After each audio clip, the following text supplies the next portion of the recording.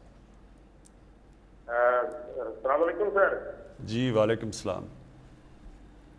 میں محمد جہانگیر غلام دین دبئی سے بول رہا ہوں سر. میں فارورڈ کوٹے کا رہنے والا ہوں.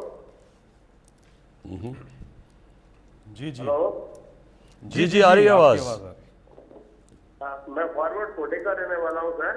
ٹھیک ہے. میرے ساتھ تھوڑا پرابلم آ رہا ہے کہ میں ریٹائر فوجی ہوں. جی جی ہلو. جی جی آپ. میں ریٹائر آرمی ریٹائر ہوں. میں ادھر دبئی میں آ کے تھوڑا جاب لیا اور میری پینشن بند ہو گئی ہے. پہلے 30 مہینے بند کی رہی ہے اور میں چھٹی کیا, جانے کے بعد وہ بحال کی انہوں نے, میرے کافی سارے پیسے لگے اس کے اوپر. تو میری آپ سے گزارش ہے کہ وہ ہم سے NOC مانگ رہے ہیں. تو NOC ہمارے پاس تو نہیں, ہم سفارتخانے سے کاغذات کے بھیجتے ہیں لیکن وہ ریجیکٹ کر دیتے ہیں. اچھا, آپ جب آپ کو کوئی کال کرے گا آپ اپنی پوری تفصیل دیں اور انشاءاللہ ہم آپ کی پینشن بحال کریں گے. جی ہمارے ساتھ اگلے کالر. جی السلام علیکم. جی السلام علیکم. جی السلام علیکم سر. وعلیکم السلام. جی کون سا بات کر رہے ہیں؟ سبیدار حمید اللہ بول رہا ہوں کوارٹ سے. جی جی کیا سوال ہے جی آپ کا؟ سر میرا یہ ہے کہ میں فوجی ہوں, میں نے 34 سال آرمی میں نوکری کی ہے. تو 71 وار میں بھی حصہ لیا ہے. جب میں 34 سال کے بعد آیا تو میرا بڑا بھائی ہے, اس نے ہمارے سارے بھائی زمینوں پہ قبضہ کیا ہے اور ابھی تک جو ہے نا اس نے اپنے پاس زمینیں رکھی ہیں, مجھے اپنا حصہ نہیں دے رہے. تو اس کے اوپر کوئی عدالت میں گئے ہیں, کوئی آپ کے پاس کوئی قانونی کارروائی کی ہے؟ سر 97 سے میں عدالت میں کر رہا ہوں. 97 سے عدالت. ہاں 97 سے کہہ رہے ہیں عدالت میں گیا ہوں. تو اس کی آپ کی ہم اس طرح کریں گے کہ آپ کی تفصیل لے لیں گے اور یہاں سے کوشش کریں گے کہ آپ کا کیس آگے بڑھے. جی کنٹرول روم میں آپ کا نمبر ہے, تو آپ سے وزیر اعظم آفس کی جو ٹیم ہے وہ رابطہ کرے گی. جی آپ ہم سے رابطہ کر رہے ہیں 051-9224900 اس نمبر پہ. ساتھ ہی میں سوشل میڈیا پر بھی آپ اپنے سوالات پوسٹ کر رہے ہیں. اور انشاءاللہ اپنی جو اگلی ہماری یہ آپ کا وزیر اعظم پروگرام ہوگا اس میں پھر ہم بتائیں گے آپ کو کہ کیا مسئلے آئیں. جو آپ چیزیں بتا رہے ہیں یہ ہم اگلے پروگرام پہ آپ کو بتائیں گے کتنے حل ہوئے, اور اگر حل نہیں ہوئے تو اس کا مسئلہ کیا ہے. جی اس کے ساتھ ایک اور نمبر بھی آپ نوٹ فرما لیجئے, وہ ہے سٹیزن پورٹل کا. سٹیزن پورٹل پہ ایک تو ایپ ہے, وہ آپ اپنے موبائل فون پر ڈاؤن لوڈ کر سکتے ہیں.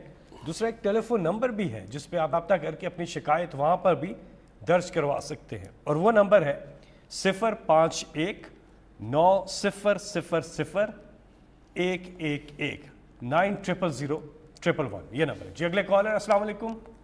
جی وعلیکم السلام سر. جی جی کون صاحب کہاں سے بات کر رہے ہیں؟ وزیر اعظم صاحب سے بات کیجیے گا. جی سر محمد بخش راجن پور سے بات کر رہا ہوں. خان صاحب خیریت سے ہیں؟ ٹھیک ہیں سر. جی مہربانی, شکریہ. خان صاحب میری عرض ہے کہ میں وفاق کی زمین کاشت کرتا ہوں, ایک عام کاشتکار اور ان پڑھ انسان ہوں. میں نے ٹھیکے پہ لی ہوئی ہے, ہر سال میں اس کے پیسے بھی ادا کرتا ہوں, سارا کچھ. حکومت کی 19 اور 20 میں ایک پالیسی بنائی گئی تھی, ہماری فصلوں کا نقصان ہوا تھا, اس میں امداد دی گئی تھی, مجھے شامل نہیں کیا گیا, جبکہ میں کما کے خود حکومت کو دیتا ہوں. اور دوسری بات یہ ہے خان صاحب کہ پنجاب گورنمنٹ جو سبسڈی دے رہی ہے وہ اثر رسوخ والے لوگوں کو مل رہی ہے ملی بھگت کے ساتھ. میں نے سیکٹری لاہور تک اپنے زور لگائے ہیں, درخواستیں دی ہیں, فون بھی کیا ہے, کسی نے نہیں سنی. ہم کاشتکار ہیں, ہم 1 من بیچنے جاتے ہیں تو ہم سے 1 کلو اضافی لیا جاتا ہے. آن لائن پیمنٹ کی حکومت کوئی ٹیکس نہیں لیتی. کاشتکاروں کو جب کہ 600 روپے 1 لاکھ کے پیچھے ان کی آن لائن پیمنٹ آتی ہے, ٹیکس بھی لے لیتے ہیں.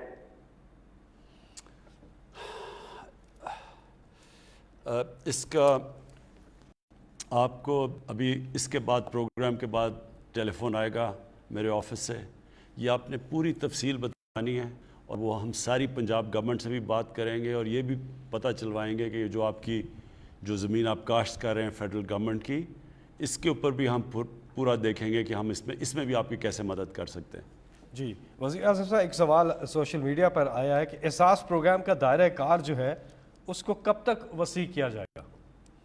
دیکھیں، احساس پروگرام کے تو کافی اس وقت قرضے بھی دیے جا رہے ہیں، دیہات کے اندر خواتین کو مویشی اور چیزیں دی جا رہی ہیں تاکہ وہ اپنی آمدنی بڑھا سکیں، لیکن جو ایک سب سے بڑا ہمارا پروگرام ہے وہ ہمارے جو ڈیٹا سارے پاکستان کا اب ہمیں مل گیا، یہ بہت بڑی بات ہے کہ سارے پاکستان کا اب ہمیں پتہ چل گیا ہے کہ کتنے گھرانے ہیں اس ملک میں جن کی کتنی آمدنی ہے، پھر اس سے اوپر کتنے گھرانے ہیں، پھر اس سے اوپر اب ہمارے پاس ڈیٹا ایسا آ گیا ہے کہ ہمیں اب ڈائریکٹ لوگوں کو یعنی ہمیں پتہ چل جائے گا مثلاً اگر آٹے کی قیمت اوپر جاتی ہے تو کون سے گھرانے ہوں گے جو زیادہ متاثر ہوں گے، جن کی آمدنی کا زیادہ تر حصہ چلا جاتا ہے کھانا پینا کی چیزوں کے اوپر، تو ان کو پھر ہم نے ڈائریکٹ سبسڈائز کریں گے اور یہ دسمبر سے شروع ہو جائے گا۔ یہ پہلی دفعہ پاکستان میں ہوگا کہ ہم 40% جو نچلا طبقہ ہے ہمارا اس کو ڈائریکٹ ہم ان کو سبسڈائز کریں گے، یعنی کھانے پینے کی چیزوں پہ مہنگائی سے بچانے کے لیے ان کے پاس ڈائریکٹ سبسڈی جائے گی۔ یہ ہمارا سب سے بڑا پروگرام ہے اور انشاءاللہ دسمبر میں شروع ہو جائے گا۔ جی یہاں پہ وقت ہوا ایک وقفے کا، اس کے بعد پھر ہم دوبارہ حاضر ہوں۔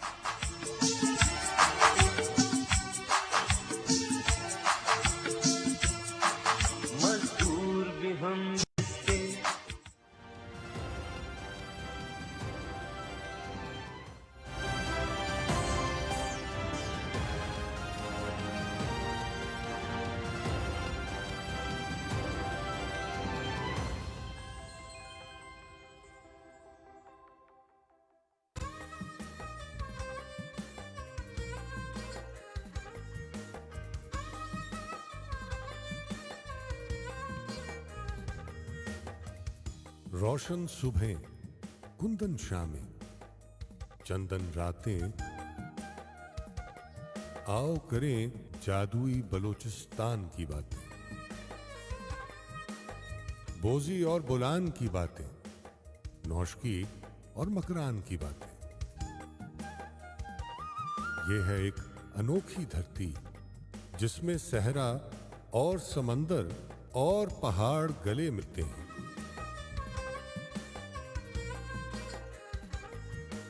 اس خطے میں سفر کریں تو چلتن اور ہنگول کے خد و خال ملیں گے، مارخور اور چمکیلے اڑیال ملیں گے۔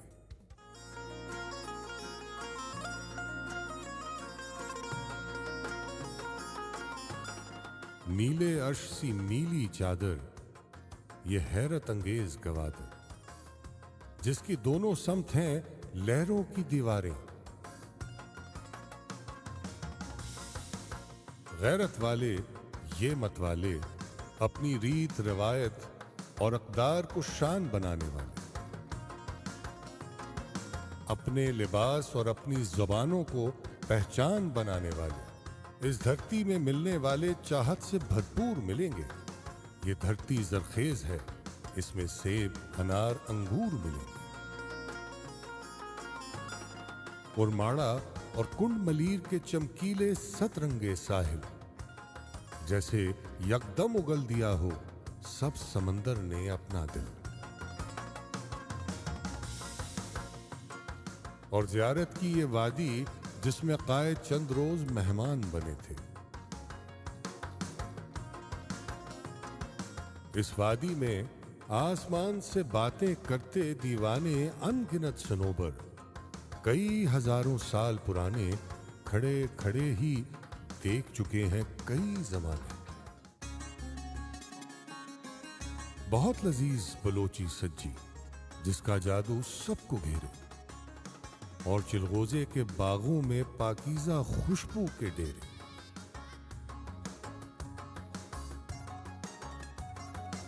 کھلے سمندر کی راہی بے خوف مچھیرے، جو لہروں کی باغیں تھامے ساگر کے نیلے پانی پر چھا جاتے ہیں صبح سویرے۔